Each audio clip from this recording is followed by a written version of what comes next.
Hi കൂട്ടുകാരെ, നിങ്ങളെ കാണുന്ന സമയത്ത് മറ്റുള്ളവർ ചോദിക്കും എന്താണ് ചർമ്മത്തിൽ ചെയ്തതെന്ന്. അത്രമാത്രം മാറ്റം നൽകുന്ന ഒരു കാര്യമാണ് ഞാൻ ഇന്ന് നിങ്ങളിലേക്ക് ഷെയർ ചെയ്യുന്നത്.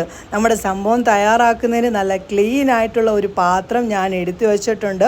അതിലേക്ക് നമ്മൾ ചേർത്ത് കൊടുക്കാൻ പോകുന്നത് കടലമാവിൻ്റെ പൊടിയാണ് ചേർത്ത് കൊടുക്കുന്നത്. കടലമാവിൻ്റെ പൊടി ഞാൻ ചേർത്തിട്ടുണ്ട്. ഇപ്പം നിങ്ങളുടെ കയ്യിൽ കടലമാവിൻ്റെ പൊടി ഇല്ല എങ്കിൽ അതിന് പകരമായിട്ട് റൈസ് പൗഡർ നിങ്ങൾക്ക് ചേർക്കാവുന്നതാണ്. അങ്ങനെ കടലമാവിൻ്റെ പൊടി ചേർത്ത് ശേഷം ഇനി ഇതിലേക്ക് നമ്മൾ 1 ടേബിൾ സ്പൂൺ ഇൻസ്റ്റൻറ്റ് കോഫി പൗഡറോ അതല്ലെങ്കിൽ സാധാരണ കോഫി പൗഡറോ നിങ്ങൾക്ക് ചേർക്കാവുന്നതാണ്. അങ്ങനെ കോഫി പൗഡർ ചേർത്തിട്ടുണ്ട്. ഇനി ഇതിലേക്ക് ഹണിയാണ് നമ്മൾ ചേർത്ത് കൊടുക്കുന്നത്. 1 ടേബിൾ സ്പൂൺ ആണ് ഹണി ചേർത്ത് കൊടുക്കേണ്ടത്. ഹണിയിനകത്ത് നമ്മുടെ സ്കിൻ ബ്രൈറ്റ് ആക്കാനും ഗ്ലോ ആക്കാനും ഒക്കെ ഹണിയിൽ നിന്ന് സാധിക്കുന്നതാണ്. അങ്ങനെ ഹണി ചേർത്തതിന് ശേഷം നല്ല പോലെ ഒന്ന് മിക്സ് ആക്കാം. ഇനി അടുത്തതായിട്ട് നമ്മൾ ചേർക്കാൻ പോകുന്നത് നമ്മുടെ സ്കിന്നിനെ ബ്രൈറ്റ് ആക്കാനും ഗ്ലോ ആക്കാനും സഹായിക്കുന്ന ഒരു കാര്യമാണ് ചേർക്കുന്നത്. നല്ല കട്ട കഞ്ഞിവെള്ളം, ഒരു ദിവസം പഴക്കം ചെന്ന കഞ്ഞിവെള്ളം ചേർത്ത് കൊടുക്കണം. കഞ്ഞിവെള്ളം ചേർത്ത് കൊടുത്തതിന് ശേഷം ഒന്ന് മിക്സ് ആക്കുമ്പോൾ നല്ലൊരു ലൂസ് പരുവത്തിലായിട്ട് കിടക്കും. ഇനി ഇതിലേക്ക് നമ്മൾ ചേർക്കുന്നത് മുൾട്ടാണി മിട്ടിയാണ്. 1.5 ടേബിൾ സ്പൂൺ ചേർത്ത് കൊടുക്കുന്നത്. അതിനുശേഷം ഒന്നും കൂടി ഇത് നല്ല പോലെ മിക്സ് ആക്കണം. അപ്പോൾ ഒന്നും കൂടി ഇത് ടൈറ്റായിട്ട് മാറും.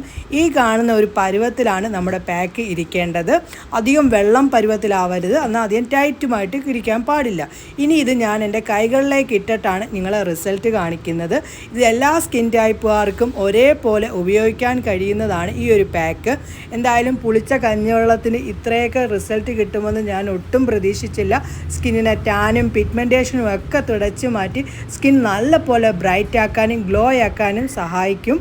എന്തായാലും ഞാൻ എൻ്റെ കൈകളിൽ ഇട്ടിട്ടുള്ള റിസൾട്ട് എന്തായാലും ഞാൻ കാണിക്കാം. ഞാൻ കയ്യിൽ ആദ്യമായിട്ടാണ് ചെയ്യുന്നത്. റിസൾട്ട് കണ്ട് ഞാൻ ഷോക്കായി. ഫേസിലിട്ടപ്പോൾ നല്ല പോലെ മാറ്റം എനിക്ക് കിട്ടിയിട്ടുണ്ട്. നിങ്ങൾ കണ്ടോ, തുടച്ചപ്പോൾ ഉള്ള ആ ഒരു സ്കിന്നിൻ്റെ ചേഞ്ചസ് നിങ്ങൾ കണ്ടോ?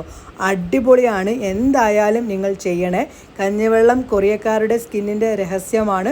നമ്മുടെ സ്കിന്നിനും നല്ല പോലെ തിളക്കം വെക്കാൻ സാധിക്കും. എന്തായാലും ചെയ്തിട്ട് അതിൻ്റെ റിസൾട്ട് വന്ന് പറയണേ.